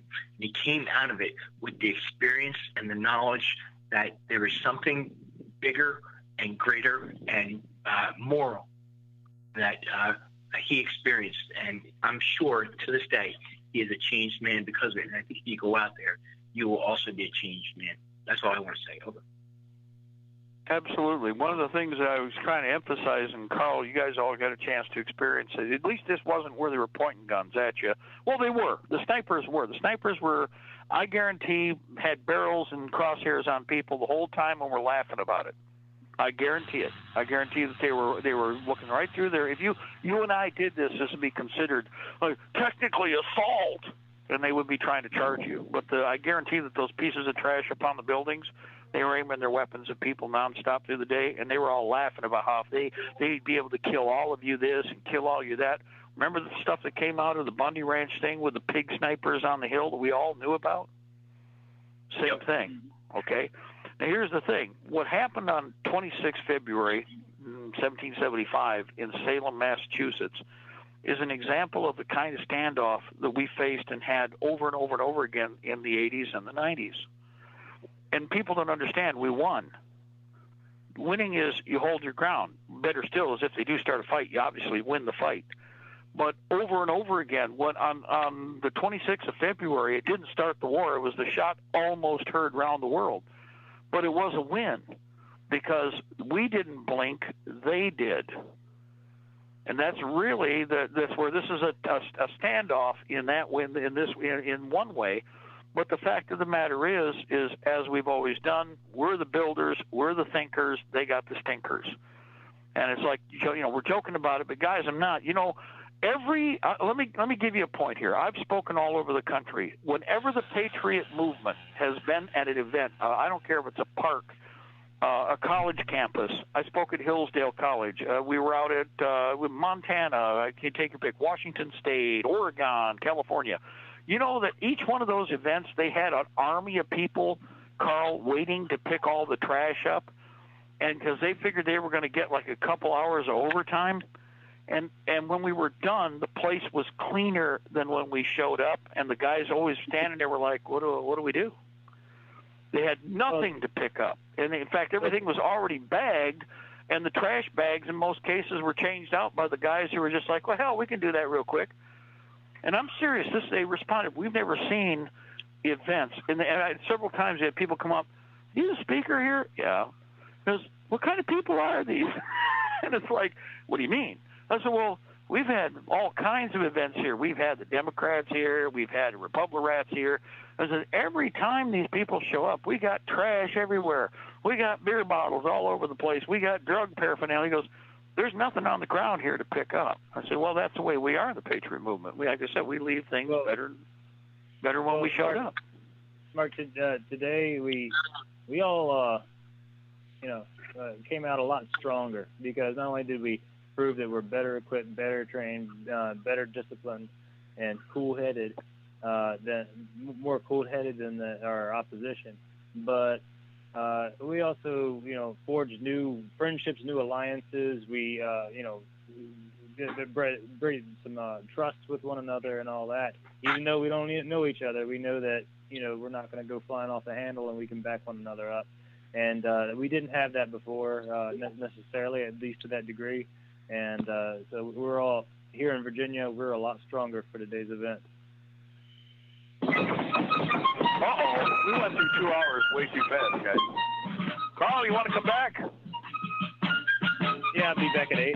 Okay, come back at 8, please. Guys, for everybody, Joe, you can be around? Not at 8 o'clock. I'll be on tomorrow, Mark. Okay, very good. You guys all be well. We got to close. God bless the Republic. Yes. Yes, to the world order. We shall prevail, ladies and gentlemen. The Empire is on the run. We're on the march. We're on the march. Day and night. For all of you out there, guys, again, stay frosty. The bad guys are coming back. They're going to swing hard because they are not happy. They've made all kinds of noise, but they're not happy about what happened today because, just like you said, Carl, you can go with them. They probably planned. Well, laid plans, the rats and rodents always fail.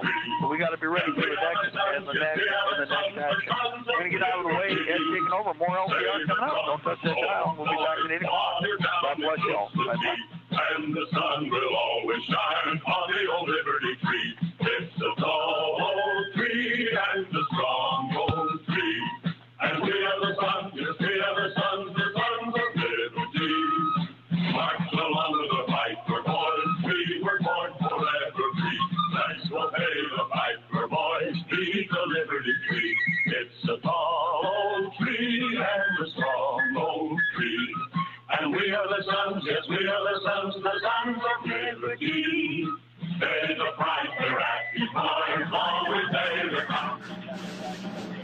That went down in the area over all his mentally restricted run, the whole police protection run.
Gentlemen, prepare to defend yourselves.